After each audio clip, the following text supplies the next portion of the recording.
Dear aviators, imagine you're sitting in the cockpit after a successful flight. You decide to call it a day and announce your landing on the radio. Can you believe that the most dangerous turn in gliding is still ahead of you? The last turn into final approach is one of the most critical, potentially ending in a stall or spin close to the ground. In this video, you'll learn about the graveyard turn or over-rudder turn, a maneuver responsible for many fatal accidents but often underrepresented in gliding training. But these stalls don't happen only just before landing. It is quite probably that during thermaling, a stall and spin might occur quite quickly. Witness in this flight how a glider stalls in a turn and how it can be recovered. Welcome on board and enjoy! So let's start with the standard exercise.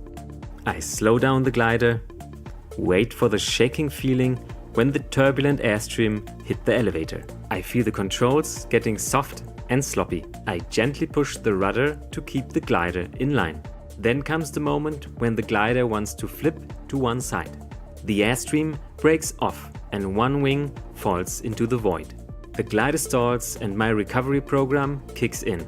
Neutral aileron and elevator. Push the rudder against the spin direction and recover speed gently.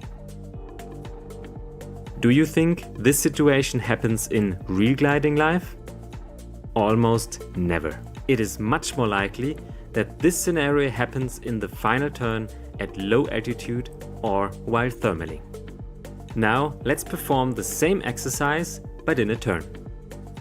Gently slow down the glider and try to maintain the angle of bank. The shaking feeling starts to come up.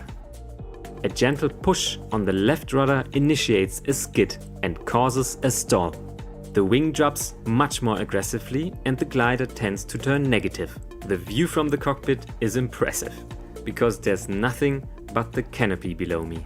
But again, the procedure for recovery: less aileron and elevator and push the rudder against the spin direction. A quick check on the altimeters show that the recovery costs about 150 to 200 meters of altitude. This is why stalls in the traffic pattern can be so fatal. There's really no room for recovery, even if you're well trained. So keep your full attention on the last turns of your flight, and especially in thermals. What surprised me in this training was the much more aggressive stall entry when flying in a turn. This experience taught me a lot, and I highly recommend to test yourself with this exercise. I'm sure your flight instructor, in whom you trust, will be very happy to train this with you together. I hope you enjoyed this video. If you did, please share, recommend or leave a feedback. Your support means a lot. Take care and goodbye.